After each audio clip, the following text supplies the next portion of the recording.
Overton whale is I like it. Okay, I came up with it, so I like it. But it's something that showcases the scale, the intensity. And actually, one of the first examples of Overton whales is Balaji himself, Wow. because with his Bitcoin bet, 1 million Bitcoin bet, he really he moved Yeah, the noosphere. yeah, He it's made a true. big splash in the noosphere. So it's like a whale jumping out of the noosphere and making a big splash in the noosphere, and it can actually move the acceptable discourse. And I don't mean it in a way of just like pump and dump Bitcoin, like, yeah, the Bitcoin is going into like 1 million, but it's just like destroying these roadblocks, these mental roadblocks, and like moving the discourse in a way that actually the unthinkable becomes thinkable.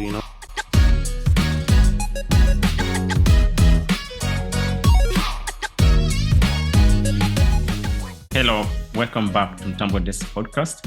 My name is Jakub Mtambo, and the following is a conversation with Jakub Simek, a co-founder of Se2 and an author of Wisdom Enterprising. In today's episode, I'll be talking with Jakub Simek about his article, BitSignal, under the second season of Daily Balajisms series. And now, dear friends, here is Jakub Simek. Jakub, thank you for joining me again today. Hi, Duke. I'm happy that we are starting this second season of Daily Balajisms. Good to see you. Well, Jakub, after a 2 months break, we are back with the Daily Balajism series, season 2. I'm really excited about this. And I already saw you wrote an article about BitSignal, talking about the ongoing financial crisis 2.0 that Balaji calls the TradFi winter, or the central bank crisis and fiat crisis. What are your thoughts on Balaji Srinivasan's BitSignal challenge and his call for people to exit fiat for Bitcoin? Yeah, I mean, it's in a way kind of he became like the chief Bitcoin maximalist.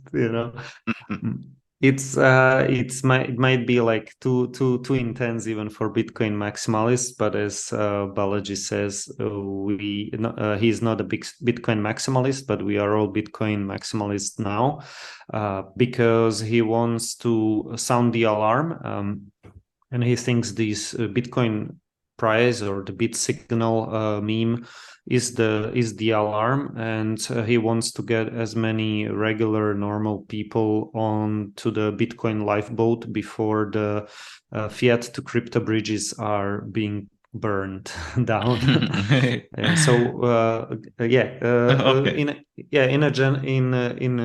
a very short kind of way. Buy Bitcoin, get it off exchanges, and Yeah. get into a crypto-friendly jurisdiction if you can.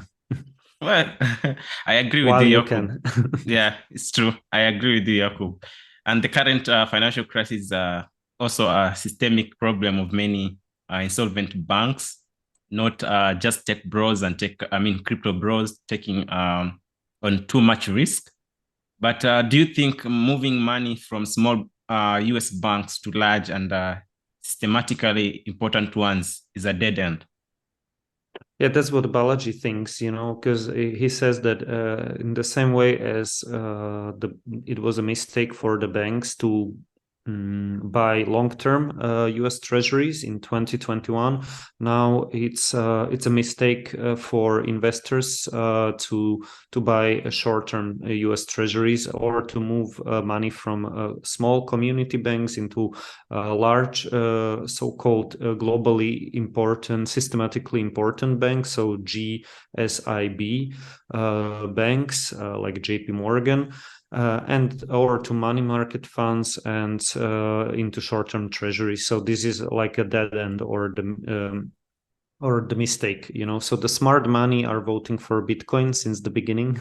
Yeah. And so he's kind of also posting lots of charts, but one is kind of the joke chart, like the price of US dollar in Bitcoin, like going to zero over the years. But it's kind of it can be taken also a bit more seriously now these days, because Bitcoin is more robust financial system than the current global banking. Okay, so the price of Bitcoin, of course, it's fluctuating a lot.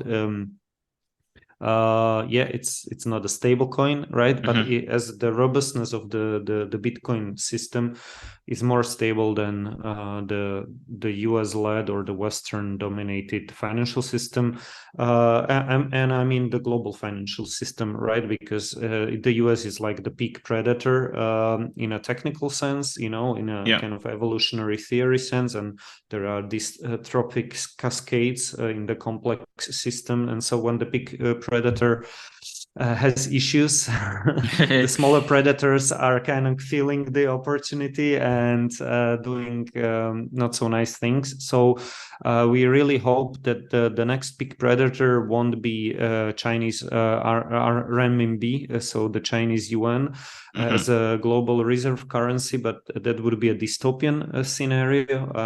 But we hope that the next global currency will be the digital gold, the digitally native currency of Bitcoin. And Bitcoin as a Schelling point, now during this like digital war kind of times.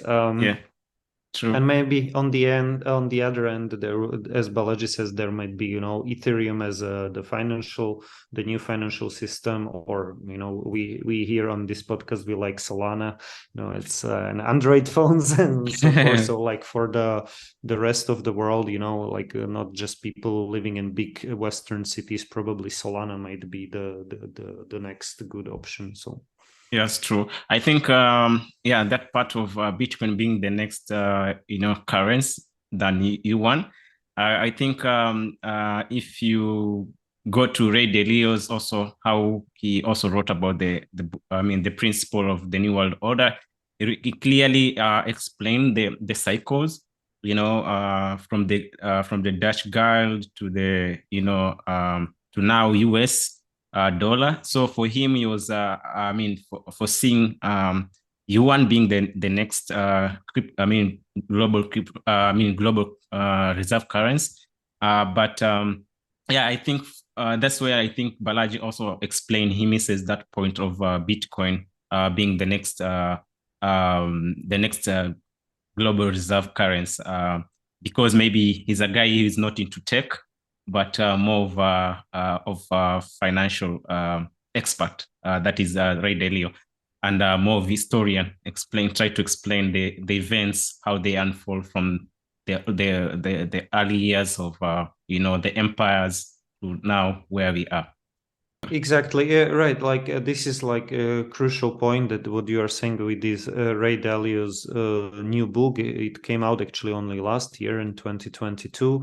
So time flies, but it's been and he got quite some pushback also with the book, because he presents China as this the next big predator, or the next dominant power and reserve currency there. But like with Bitcoin, it could be like the ungovernable governor of governments, as Robert Breedlove says, I think. So I mean, that's that's the optimistic vision. The pessimistic is the digitally enabled, the digital authoritarianism, or the long night kind of scenario. That some people call it, like where you get basically the digital lockdowns. So Balaji also calls this. He was very early on warning people about COVID, that COVID actually might be exponential. It's like, at the time when Balaji was writing about it and tweeting about it, there were like, only couple of people getting sick here and there in the West. It was like, okay, 1,000 people, who cares about 1,000 people? But he kind of understands also the biology, and because his first startup that he sold was called Council, and it was a biotech company.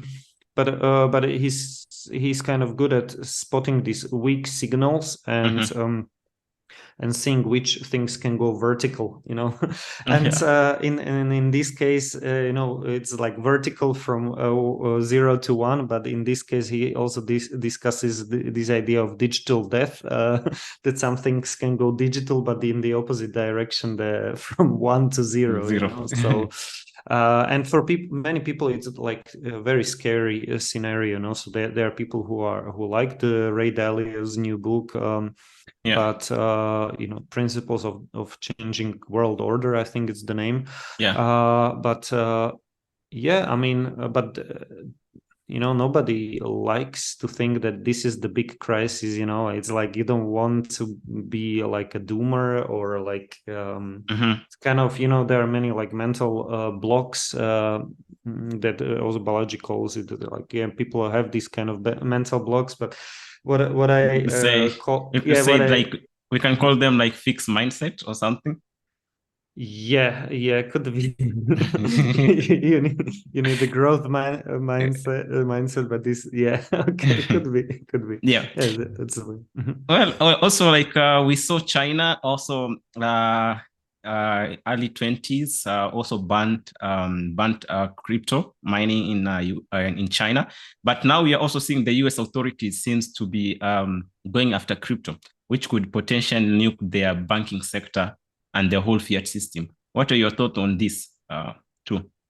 Yeah, also the EU is doing something, everybody is doing something, because they are like, it's like a fish, the school of fish strategy, also the Balaji's term, school of fish strategy. So like when everybody, everybody moves in the same direction. So now, I don't know, it's like decentralized and emergent, it's not like some kind of a big plan, I don't know, to ban crypto, but it's just like these people, like they are just focusing on the current thing. So the regulators now, I don't know, they got some message from the US regulators, maybe the crypto, let's burn the fiat to crypto bridges. So they are all doing this.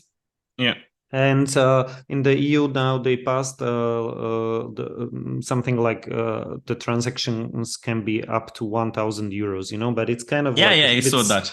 Yeah, but it's a bit silly, because before you can take, even when you fly to Kenya, you have to proclaim that you have less than $10,000 dollars on you in cash, and if you have more, you have to just like kind of write that, okay, I'm carrying more than $10,000, right?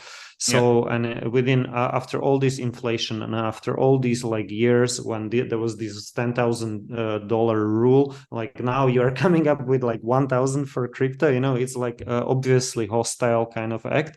And so there was Christine Lagarde, the IMF boss. I'm just like pronouncing her name wrong, but she, she was explaining this. Okay, she's just like, okay, she's French, so she was saying there was this short video like of her telling her about this 1,000 I don't know rule for cash, or 1,000 limit for cash. And then there was a guy who replied on my tweet, and he said like he pasted a link that she was convicted of 400 million kind of fraud, or helping some kind of fraud, or a bribe kind of payment, illicit payment to something connected with Sarkozy, the former French president, like and she was actually convicted. It was like 1 year in jail, but she didn't, like it was like that's what she was facing. But at the end, there was no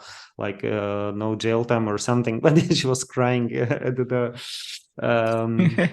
court, So, yeah, I mean, it's funny, like these people, and her predecessor was also French, because they are like, the World Bank belongs to the Americans and the IMF to the French or whatever. And the Dominic Strauss-Kahn, he has like some sexual harassment cases, like it's just like a really sad character as well.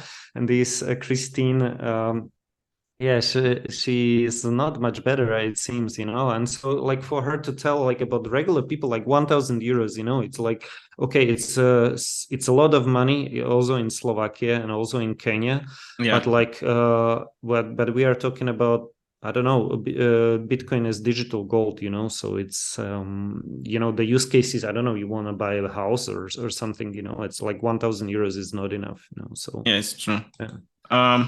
Well, and also I believe Balaji's BitSignal alarm is a call for people to get into the Bitcoin lifeboat when they still can, before the fiat to crypto bridges are banned. The newly proposed Restrict Act is the American Great Firewall, where the US is trying to out-compete China in the digital authoritarianism. What do you think about this Restrict Act? Because it's more than just banning TikTok, but also more of censorship. It's even worse. Sorry, I double checked because like this lady. So again, Christine Lagarde. I think it's she's now the president of the European Central Bank, so ECB. And so actually she is responsible for this kind of bullshit, like 1,000 cap.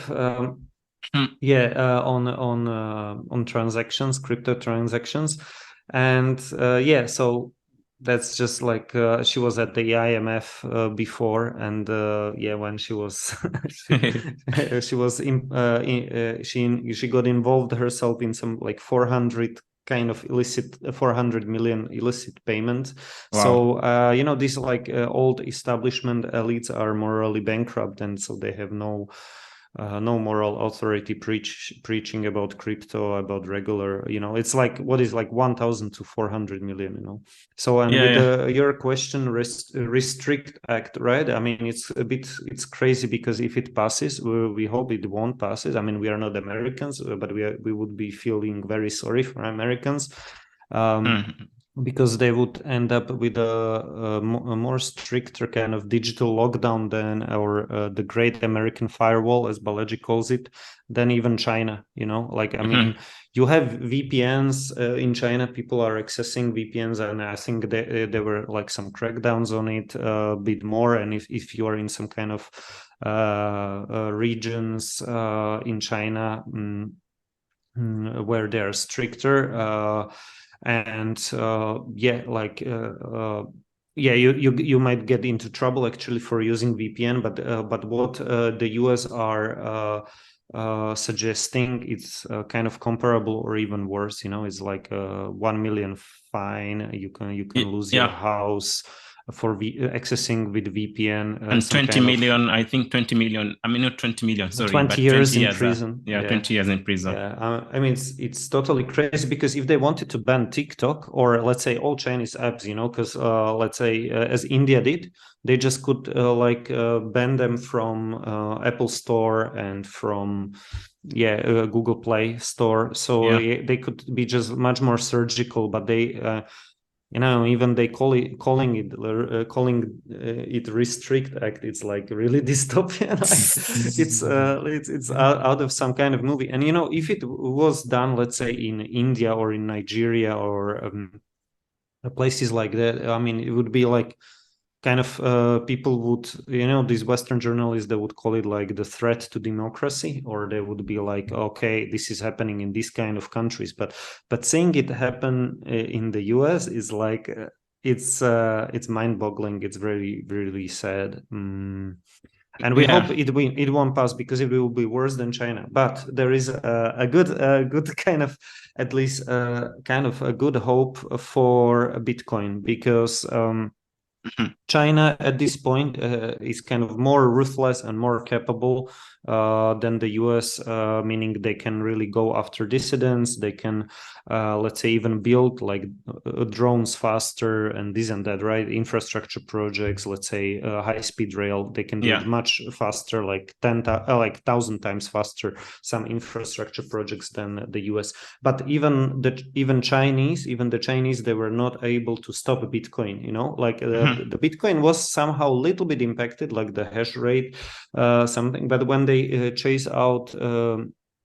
kicked out miners from China, the Bitcoin didn't stop existing. Like actually, they still. I mean, so many Chinese also transferred their Bitcoin to, I mean, a self custody. It's believed that so many Chinese are holding the Bitcoin in self custody. So yeah, despite the major hurdle on the miners, still they couldn't stop Bitcoin.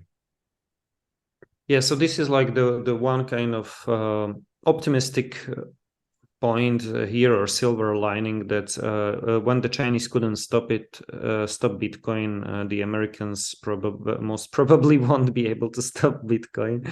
But they might crush the liquidity there, with burning the fiat to crypto bridges, which I don't know what this will mean for the price, and also like.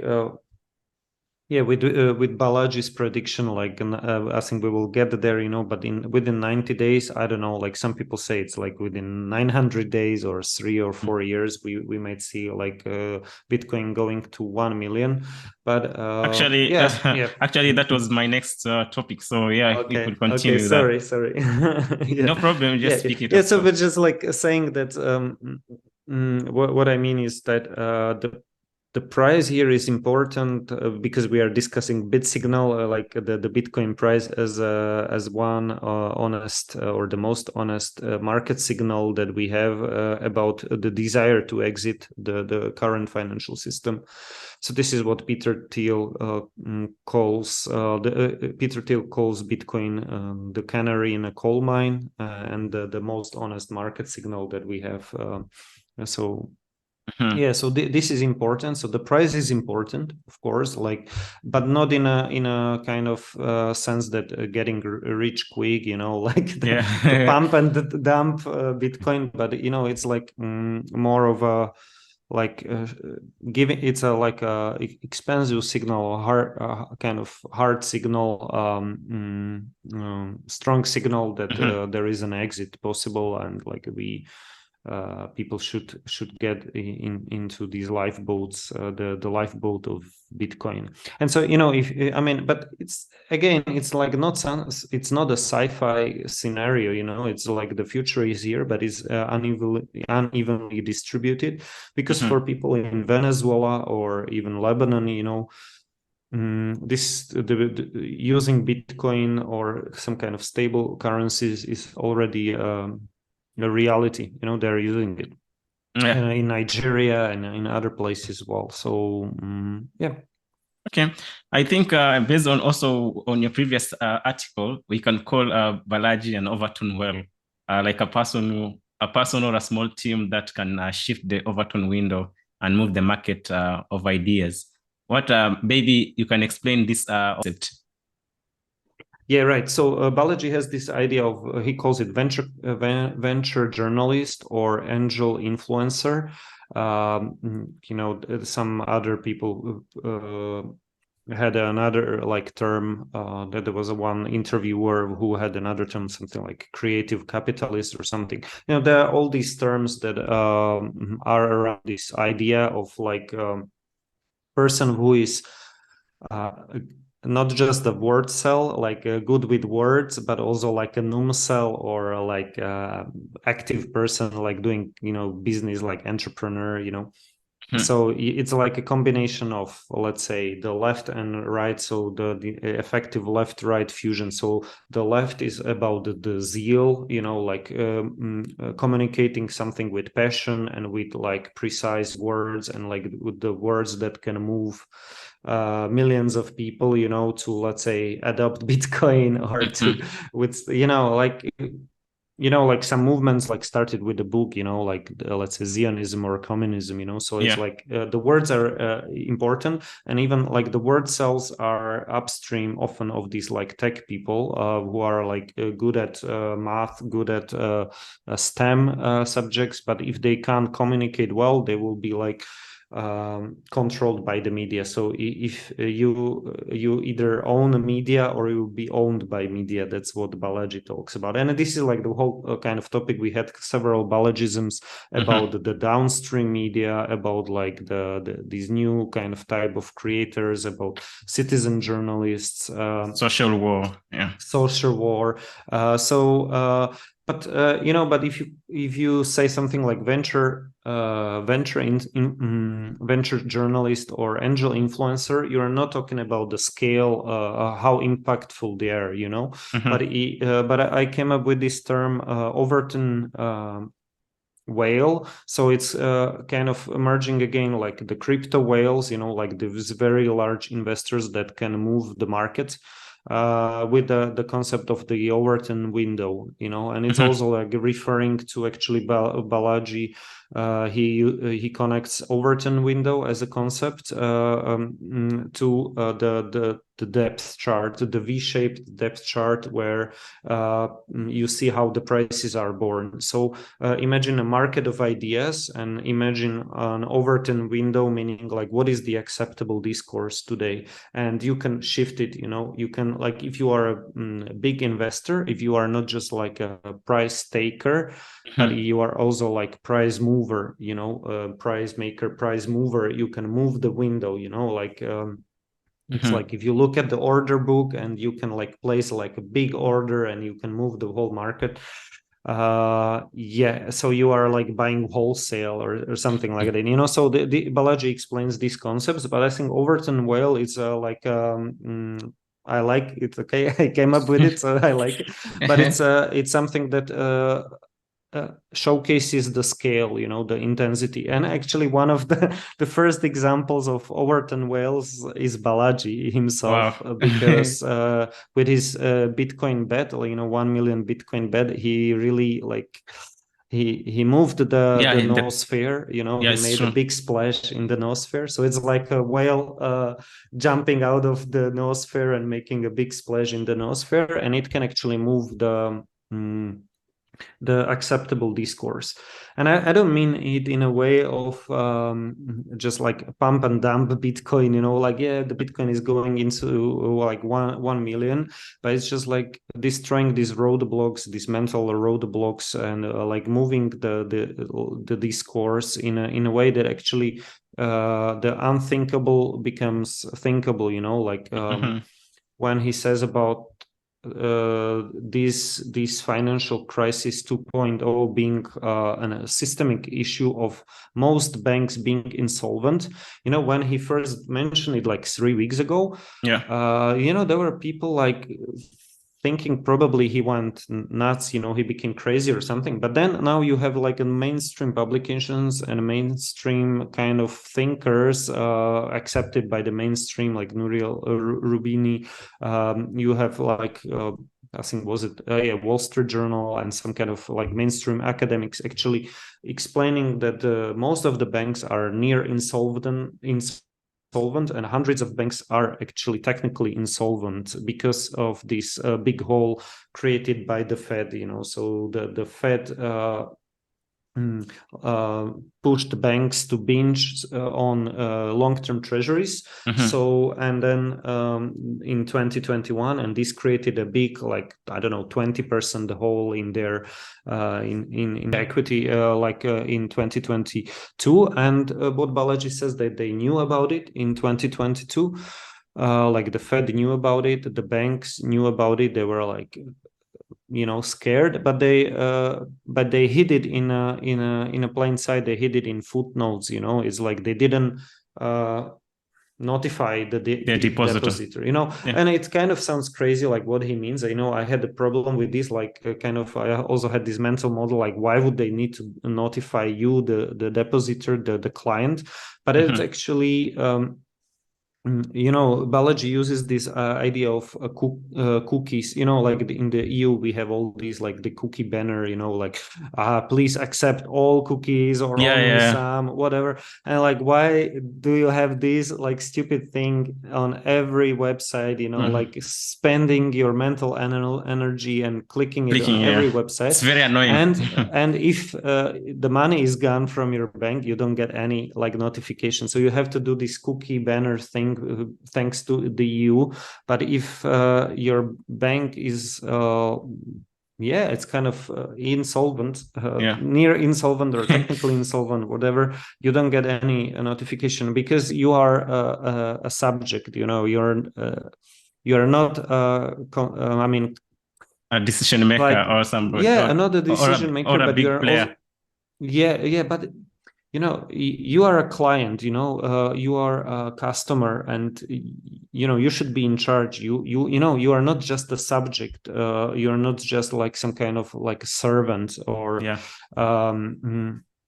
it's like, okay, you are a citizen or whatever, but it means kind of like you should just like obey the people who have the big megaphone, who are in charge, or who are the regulators. But we found out that the regulators are not smart regulators, and they are also all doing the same thing. So they were all binging on these bonds, and they were all buying these long-term treasuries, and then they got devaluated because of the rapid rate hikes that Fed did in 2022, and especially after the US elections.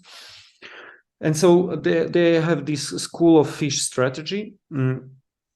And also they have this like global harmonization of regulation. So, and what you want instead is not analog regulators, but like digital and smart regulators, and you want competition between those regulators. So it's like you have Uber, you have Lyft, you have Bolt, and they're all smart regulators. You want this in the digital era, and you want the Bitcoin as digital gold. Yeah.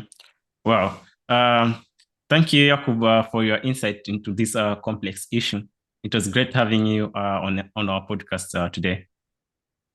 Thank you, Jug. I'm happy that we are doing this second season together, and we are enjoying this hobby of ours. And I hope our listeners can enjoy also like our discussions, and we hope we are making a small progress here and there.